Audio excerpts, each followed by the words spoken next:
बच्चों, I hope all are fine. और आज हम स्टार्ट करने जा रहे हैं अपने सीए फाउंडेशन की बिजनेस मैथमेटिक्स एंड रीजनिंग की क्लासेस स्टार्ट। तो जो भी बच्चा अपने आप को प्रिपेयर कर रहा है घर पे बैठ के और चाहता है कि उसे कहीं जाना ना पड़े और घर पे बैठ के उसकी तैयारी अच्छे से हो जाए, तो हमारे साथ जुड़ लीजिए, क्योंकि अब सीए फाउंडेशन की बिजनेस मैथमेटिक्स और अकाउंटेंसी दोनों की जो लेक्चर्स हैं वो आपको घर बैठे ही मिल जाएंगे। आपने बस हमारे साथ कनेक्टेड रहना है, राइट। और जैसे जैसे हम सिखाते जाते हैं उसको सीख के क्वेश्चन प्रैक्टिस करते जाने हैं। जो भी डाउट है आप कमेंट कर सकते हैं, पूछ सकते हैं, राइट। हमारे साथ जुड़े रहने के लिए आपने कुछ नहीं करना है, सिर्फ हमारे चैनल को सब्सक्राइब कर लेना है। और जैसे जैसे वीडियोस डलती जाएगी डेली बेसिस पे आपको टॉपिक जैसे क्लासेस में पढ़ाया जाता है वैसे ही पढ़ाया जाएगा, फ्री ऑफ कॉस्ट, उसके कोई चार्जेस नहीं है, राइट। 50% हम एफर्ट डालेंगे, 50% आप एफर्ट डालोगे तो काम बन जाएगा, राइट। तो चलिए स्टार्ट करते हैं। आज का जो हमारा टॉपिक है बेटा, आज हम स्टार्ट कर रहे हैं बिजनेस मैथमेटिक्स का चैप्टर 1 से। चैप्टर 1 जो है बेटा ratio, proportion, indices and logarithm, right. तो 4 टॉपिक में बटा हुआ है। तो उसका जो सबसे पहला टॉपिक है वो है रेशियो। बहुत ही आसान टॉपिक है ये, बट प्रॉब्लम क्या है कि ना, अगर आप सीए कर रहे हैं तो आपके मन में एक ही चीज होनी चाहिए, डेप्थ, गहराई। कोई भी चीज आप सीख रहे हैं, जैसे एक प्रोफेसर होता है, एक लेक्चरर होता है, तो उसको एक नॉलेज जो होती है ना वो डेप्थ में होती है, राइट। Concept clear, right. कोई भी चीज आप पढ़ रहे हैं तो आपका जो फोकस होना चाहिए वो उसके कॉन्सेप्ट पे होना चाहिए। जैसे कि रेशियो, अब इसी के बारे में देख लेते हैं बच्चों कि रेशियो आपने अब तक देखा है कि ए रेशियो बी, ठीक है। आपने इसका यूज भी किया हुआ है और आपने इसके ऊपर क्वेश्चन भी बहुत सॉल्व किए हैं, बट पॉइंट इज दैट कि आप इसके बारे में जानते कितना है ना। तो पहले हम इसके बारे में थोड़ी इंफॉर्मेशन इकट्ठा कर लेते हैं, क्लियर है। तो सबसे पहली चीज है, आज जो है ना हम इस वीडियो में मैं आपको क्वेश्चन नहीं कराऊंगा रेशियो से रिलेटेड। इंट्रोडक्शन टू रेशियो समझ लीजिए कि रेशियो बना कैसे, क्लियर है, और रेशियो के बारे में हम कितना जान सकते हैं पहले, ठीक है। तो सबसे पहले अगर ये रेशियो है तो इसकी फर्स्ट टर्म होती है एंटीडिसेंट, और जो सेकंड पार्ट है उसको बोलते हैं कॉन्सिक्वेंट। पहली चीज तो ये क्लियर होगी कि अगर कोई भी टर्म है ए रेशियो बी, उसकी जो फर्स्ट टर्म है उसको हम एंटीडिसेंट या फर्स्ट टर्म कह लो, ठीक है। और जो आपका सेकंड है बी, उसको हम कॉन्सिक्वेंट बोलते हैं, यानी कि फाइनल टर्म या लास्ट टर्म, सेकंड टर्म, कुछ भी कह लो, ठीक है। अब बात करते हैं बेटा ये रेशियो है क्या चीज। देखो रेशियो क्या होता है कि एक क्वांटिटी है टोटल, ठीक है। टोटल क्वांटिटी बोल रहा हूँ, वो क्वांटिटी मनी में भी हो सकती है, आइटम्स में भी हो सकती है ना, किसी भी चीज की हो सकती है टोटल क्वांटिटी। उस क्वांटिटी में से आपने उसके 2 हिस्से किए, 3 हिस्से किए, उनमें बांट दिया। जैसे कोई भी क्वांटिटी ले लो, एग्जांपल के तौर पे मेरे पास ये टोटल 4 मार्कर है, ठीक है, और 4 मार्कर मुझे 2 जनों में बांटना है। तो मैंने एक ऑप्शन क्या किया, 2 2 दे दिए, या एक को 3 दे दिया, एक को 1 दे दिया, और कोई ऑप्शन बचा नहीं बचा ना। अगर मैं दोनों में ही बांटना ही कंपलसरी है तो एक को 1 दे दिया, एक को 3 दे दिया, 2 2 दे दिया, या दूसरे को 3 दे दिया, पहले को 1 दे दिया, है ना, सेम ही। तो इससे क्या हुआ, इससे ये हुआ कि टोटल क्वांटिटी थी, उसके बाद मैंने हिस्से बांटे। अब उनका रिलेशन देखना है कि ए और बी में जो मैंने बांटा है उनको जो क्वांटिटी मिली है उसका अगर रिलेशन देखना हो तो, ठीक है ना। अगर रिलेशन देखना है कि जो क्वांटिटी उन्हें मिली है उसका रिलेशन, तो उस रिलेशन को हम रेशियो कहेंगे। क्या कहेंगे, रेशियो, ठीक है। कि ए और बी को जो पोर्शन में मिला है, राइट, उसको अगर रिलेट करें एक दूसरे के साथ तो वो क्या कहलाएगा, वो रेशियो कहलाएगा, ठीक है बच्चों। तो एक बार जरा मैथमेटिकली भी देख लेते हैं कि जो मैंने कहा है वो कैसे, हम अगर देखना चाहें तो कैसे दिखेगा, ठीक है।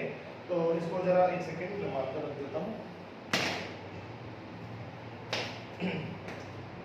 यहाँ पर बच्चों 3 ऑप्शन है, ठीक है। अब हम चल रहे हैं रेशियो बना कैसे, ठीक है।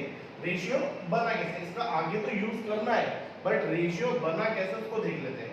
मान लो एक आदमी है राम, उसके पास ना 20 पेन है, कितने 20 पेन है, उसको 2 जनों में बांटना है, ठीक है, ए और बी में। पहला ऑप्शन उसने कहा कि वो ए को ना, ए बी है, पहला ऑप्शन, वो ए को 12 पेन देगा और बी को 8 पेन देगा। दूसरा ऑप्शन, वो ए को 60% देगा, बी को 40% देगा। तीसरा ऑप्शन, वो कह रहा है 1/5 पार्ट वो ए को देगा, ठीक है, और 4/5 पार्ट वो बी को देगा।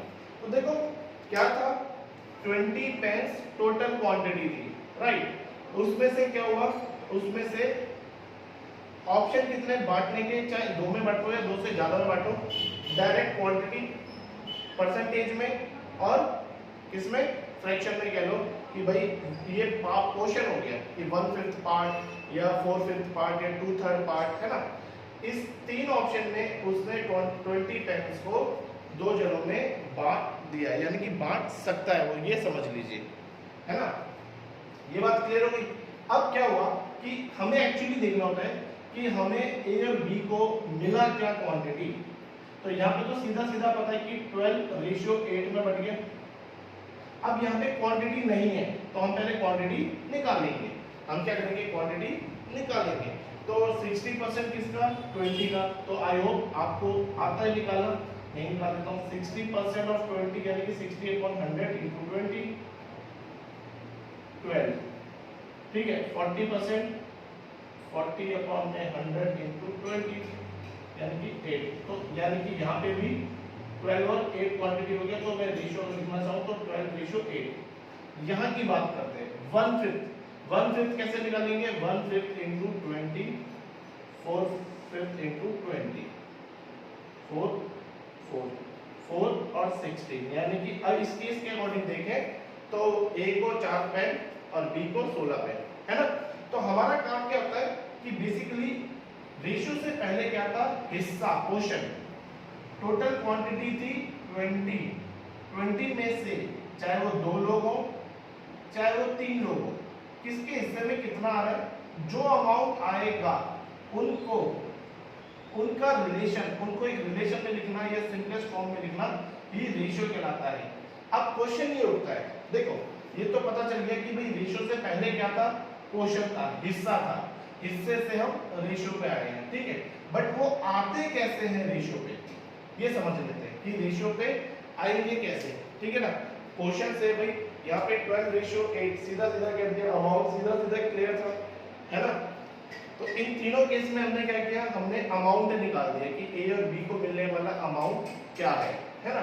चाहे वो डायरेक्ट अमाउंट दिया हो, चाहे परसेंटेज में दिया हो, चाहे वो 5/6 पार्ट ऐसे दिया हो, है ना। इन तीनों में से किसी भी केस में दिया हो तो हम सीधा अमाउंट तक पहुंचेंगे। जब हमें एग्जैक्टली अमाउंट पता चल जाएगा तो हम अमाउंट को रेशियो में लिखेंगे। जैसे पहले केस के अकॉर्डिंग सीधा सीधा 12 और 8, तो इनके बीच में रेशियो अब देखो और कट रहा है क्या जी, 4 से कट रहा है, 4 3 8, 4 2 8, 4 3 12, 4 2 8, तो 3:2 हो गया। सेकंड केस में भी 12 और 8 ही है तो 3:2 बनेगा। थर्ड केस में 4 16 है, कट जाएगा 1:4। तो देखो ये रेशियो हुआ कैसे, रेशियो से पहले अमाउंट निकाला पोर्शन का, पोर्शन के अमाउंट को रेशियो में लिख दिया, और अगर वो एक नंबर से कट रहा है तो काट दिया, काट के जो सिंपलेस्ट फॉर्म में आया वो आपका रेशियो कहलाएगा, ठीक है। तो ये हमने पढ़ा कि रेशियो कैसे क्रिएट होता है। रेशियो से पहले क्या था, रेशियो से पहले एक पोर्शन था। आई होप आपको समझ में आया हो।